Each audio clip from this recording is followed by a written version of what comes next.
Hi, I'm Ms. Fung. Let's have a look at odd and even functions.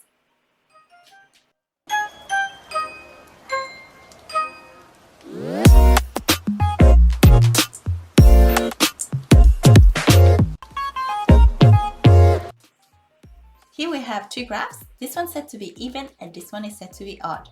What do you notice?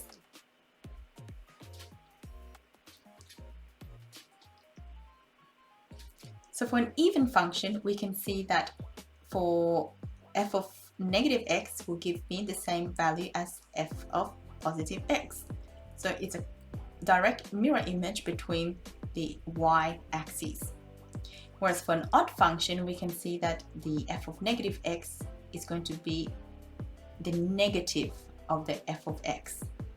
So it's going to be the same distance, but the negative value.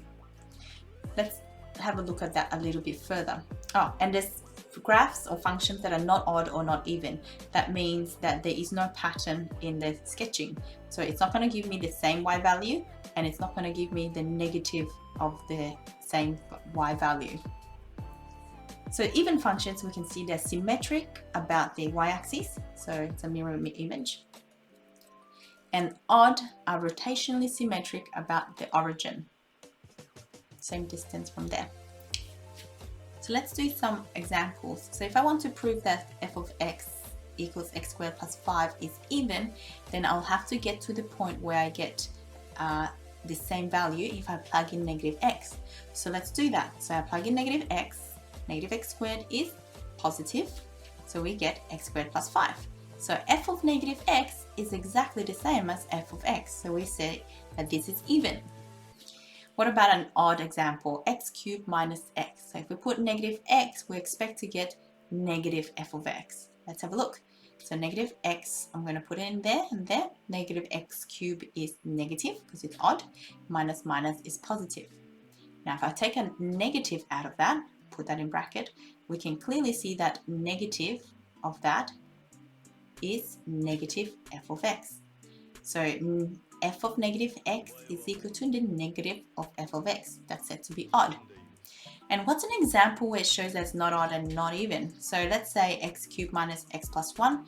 We can try putting negative x in, but then we obtain negative x cubed plus x plus 1, which is, even if we take the negative out, it's not negative of that. So we can say that it's not the same as f of x, and it's not the same as negative f of x. So if it's not the same of any of these two, then it's not even or not odd either. You try these examples and see if you can figure out whether they're odd or even. So putting in negative x into them, negative x even means positive, so 5x to the power 6. Negative x even means also positive, so minus 3x squared. So this is exactly the same as that, so they're said to be even. Now we'll try again for a different question. Let's say m of x, where x is to the power 5 minus 4x cubed.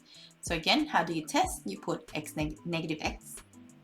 So putting negative x in, negative x to the power 5, odd, it's negative. And negative x to the power 3, odd, is negative, but times minus 4 becomes positive. And we can see they're not exactly the same. So let's try take a negative out. And when we take the negative out, we see that they are exactly the same. So m of negative x is the same as the negative of m of x. So this is odd. Example 3, x squared plus x. We can see that if we put in minus x, this time we obtain minus x squared is positive, and then plus minus is minus. And we can see that that's not exactly the same as p of x. And even if we try to take a negative out, we end up with minus x squared plus x, which is also not the same as p of x. So we can see that p of negative x is not the same as p of x, nor is it the same as the negative of p of x. So we say that this is not even and not odd. So special properties of these odd and even functions. The sum of two even functions is even. The sum of two odd functions will be odd. But if you add an even and odd function, then there will be neither odd nor even, unless the function is 0. When you multiply, the product of the two even function is an even, but the product of two odd function is also even. and the product of an even and an odd function is an odd function. That's it from me today. Give the example another go and I'll see you next time. Bye!